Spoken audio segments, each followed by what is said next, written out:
hiya ka! Walang hiya ka! Ikaw ang walang hiya! Sinaktan mo yung asawa ko! Isa ko pang marinig sa'yo yan. Natawaging asawa yung babaeng yun. Hindi lang yan ang aabutin mo. Di ba huwag mo akong takutin? Ang sa akin lang, sana hindi mo tinawagan si Pelma. Sana hinintay mo ako magsabi sa kanya. Kailan? Ha? Ano mo sasabihin? Kita mo na. Wala kang balak sabihin sa kanya. Kaya ganun kalakas sa loob ng babae nung tawagan ka. Kasi ang akala niya, gusto mo pang ipagpatuloy yung relasyon ninyo. Naman sa ganun. Pero may mga anak kami, pamilya ko rin sila. Ako na ang pamilya mo ngayon! Asawa mo na ako. Kami na ng bibi ko, pamilya mo. Kami na legal na pamilya mo.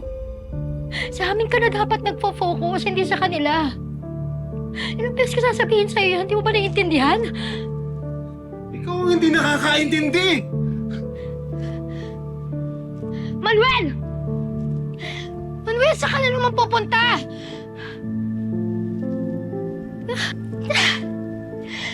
Manuel!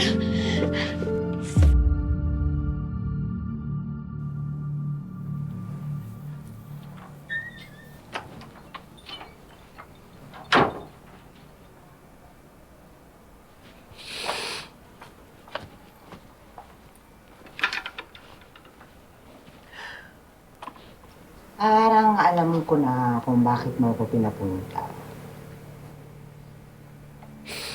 Mare, si Manuel, kasal na sa Hazel na yun.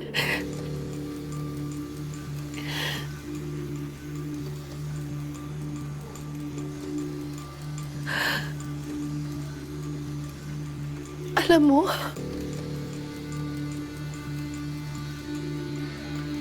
Kung hindi ko pa pinaamin itong si Abel, aba hindi niya sasabihin sa akin yung totoo, no? Na meron palang malandi at kalahati, haliparo talipandas doon sa Sauding babaeng yon. Ano? Ang dami-dami naman lalaki sa Saudi, di ba mga binata pa? Pero anong ginawa niya, di ba? Kinuha niya yung asawa mo! Woo! hindi ko na asawa yun. Inaagaw na siya sa amin. Nagpaagaw naman itong si Mokong. O ano? Wala tayong gagawin? Ha? Mars? Aba, hindi pwede yun. Kasal na siya.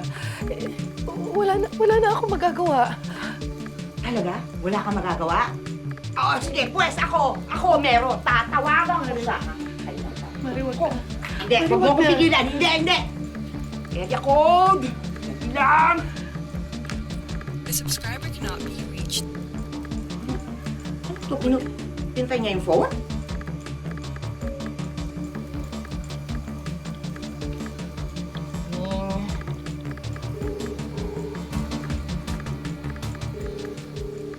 Hello, Ling. Huwag mo kong malingling. Asan yung mokong mong kumpare at yung malandi niyang hitad na kabet? Ling, huwag ka nang magalit sa akin. Wala naman akong kasalanan. Talaga? Wala kang ginagawang masama, ha? Abelardo Sebastian, oras na malaman ko na may babae ka dyan, puputulan kita! Pare, meron ng telepono. Sino yan? Si Manuel ba yan?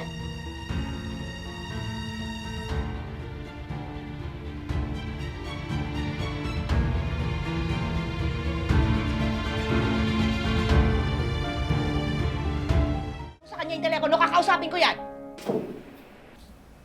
Kausapin ka daw ni Paz. Hello? Manuel! Ikaw, ha? Ang daming sinakripisyo sa'yo ni Felma. Ha? Hayop ka. Ito ay susukli mo sa kanya, walang yaka!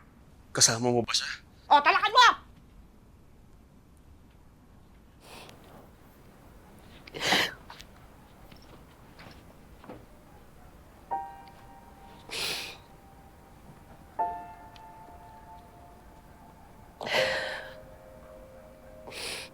Manuel, Hello, Pelma.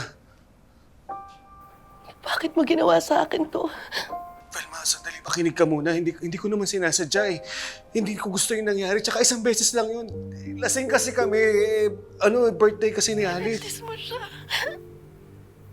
Pero hindi ko naman nakalain na mangyayari yun eh. Pinakasalan ba siya? Pelma, may batas kasi dito sa Saudi. Ay, pag sumiping ka sa hindi mo asawa, pwede kang makulong.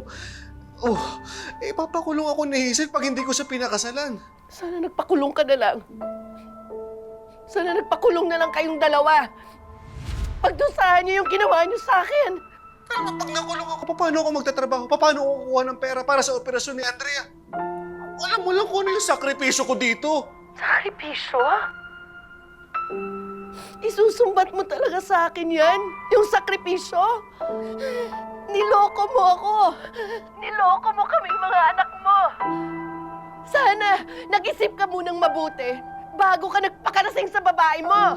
Hindi ko nga siya babae. Asawa mo na pala. Ako, ano na lang sa buhay mo? Kabet? Pelma, makinig ka mabuti kahit ano mangyari. Mahal na mahal kita. Ikaw lang babae sa buhay ko. Sinabi mo niya sa akin yun noon eh. Nababalik ka at pakakasalan mo ako.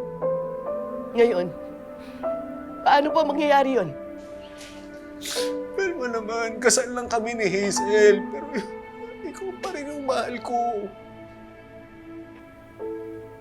Kung mahal mo ako, hindi mo ako sinaktan ng ganito.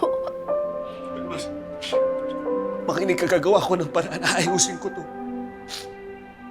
Paano mo pa maayos to?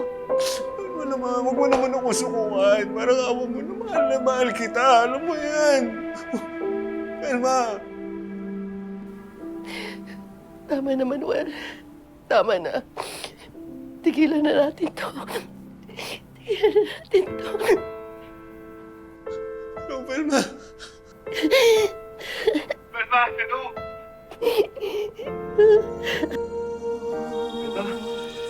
Hello? Saan ang mga pangako mo sa amin?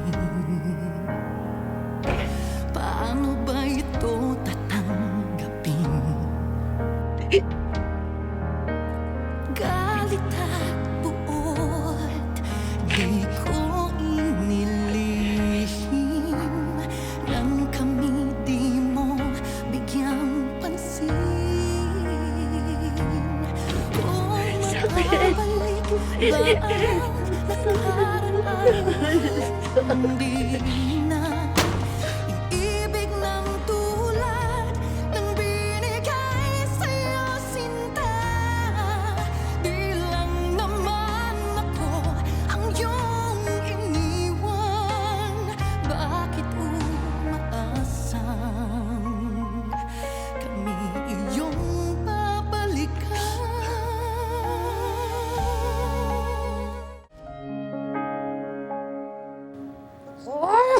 Kasalanan talaga ng babaeng Makate.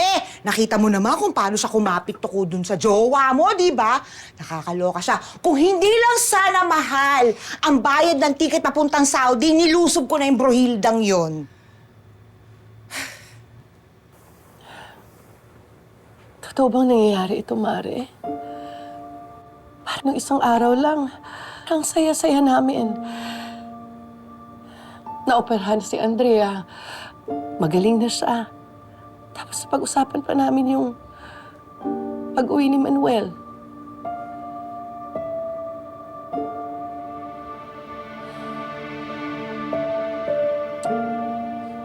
Kaya pala hindi siya makasagot. Kaya madalang na siyang makatawag sa akin. Dahil may pamilya na pala siyang pinagkakabalaan.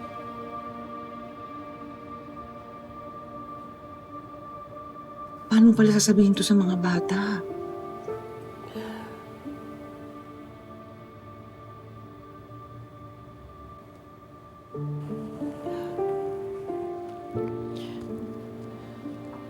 Hindi dapat malaman ng mga bata.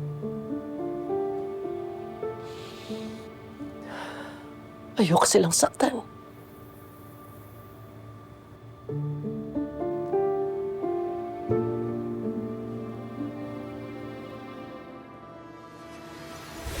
Jopet eh. May bagong sapatos. Ang angas. Magpapabili rin ako ng ganyan sa tatay ko, pasalubong pag-uwi niya. Paano siya uwi? Eh wala ka ng tatay. Anong wala? May iba na siyang anak sa Saudi. Yun yun. Pare, kailangan ko makausap si Pelma. Baka hindi ka sagutin nun. Palamigin niyo muna. Eh, pare, nasaktan ko siya eh.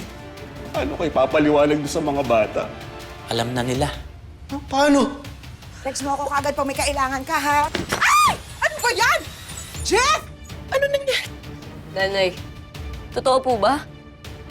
Ang ano? Si tatay po may ibang anak na? May ibang pamilya na?